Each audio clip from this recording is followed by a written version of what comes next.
Sembilan Burung Camar Tuan Yusuf,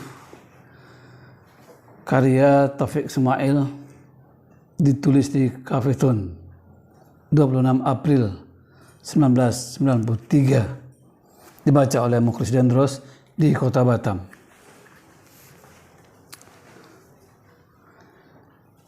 Sembilan Burung Camar Tuan Yusuf, karya Taufik Ismail.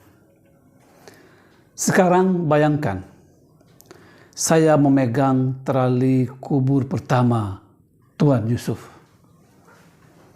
dan memandang bekas tumpak bumi yang pernah menating jenazahnya. Kemudian lihat saya keluar bangunan itu, pergi ke 4 kuburan dengan 4 nisan berjajar. Tiada bernama, tapi berukir Asmaul Husna. Di situ 4 orang terbujur, mungkin ulama, mungkin komandan pasukan Tuan Yusuf, mungkin orang Makassar, Bugis, atau Banten. Kemudian bayangkan sebuah meriam bercap hitam menunjuk cakrawala langit Afrika.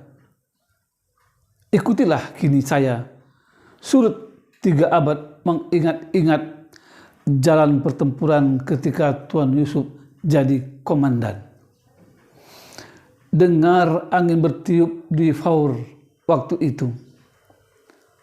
Mungkin dari 2 samudera yang bersalam-salaman di Tanjung paling ujung, mungkin juga suhu dingin dari kutub selatan.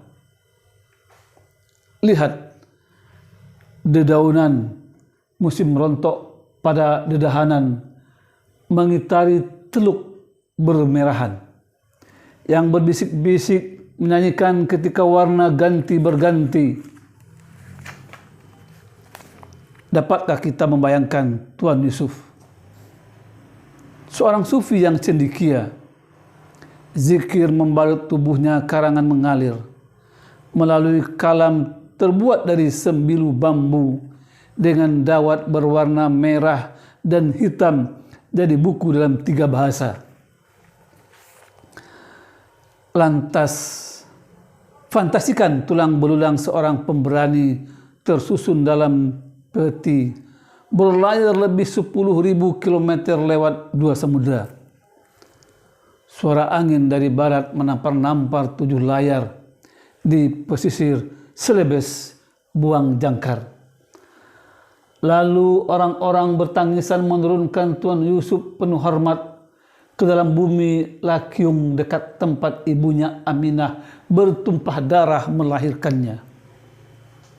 Wahai, sukarnya bagiku mereka-reka garis wajahmu, ya Syekh, karena rupa Tuan tidak direkam dalam fotografi abad ini. Tidak juga dibuatkan lukisan pesanan pemerintah dalam potret cat akrilik 5 warna. Namun, kubayangkan sajalah kira-kira wajah seorang sangat jantan, 65, bermata tajam, bernafas ikhlas, berjanggut tipis, bersuara dalam, bertubuh langsing, berbahasa fasih Makassar, Bugis, Arab, Belanda, dan Melayu. Orang-orang tanah rendah itu takut pada Tuan. Dan sebenarnya di lubuk hati gubernur dan manajer-manajer maskapai dagang VOC yang gemar menyalakan meriam dan mesiu itu, mereka kagum pada Tuan. Tapi mereka mesti membuang Tuan ke Batavia, Ceylon, lalu 10.000 kilometer ke benua ini, karena mereka tak mau tergaduh dalam pengumpulan uang emas. Disusun rapi dalam peti-peti terbuat dari kayu jati dengan bingkai besi. Begitu ku baca catatan mereka. Apa format dan fisiologi kecendekiawanan dan kejantananmu, ya Syekh? Perhatikan kini, kabut jadi gulung-gemulung mega. lepas meluncur cepat dari gunung Meja yang memandang dua samudera. Aku merasakan angin musim gugur.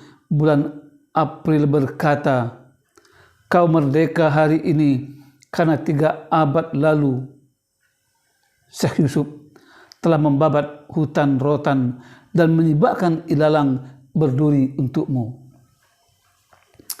Aku mendengar zikir mengalir lewat 9 burung camar yang sayapnya seperti berombak bernyanyi. Perhatikan kini, kabut jadi gulung gemulung mega. Lepas meluncur cepat dari gunung Meja yang memandang dua samudera, aku merasakan angin musim gugur bulan April berkata, "Kau merdeka hari ini karena 3 abad lalu Syekh Yusuf telah membabat hutan rotan dan menyibakkan ilalang berduri untukmu." Aku mendengar zikir mengalir lewat 9 burung camar yang sayapnya seperti berombak menyanyi.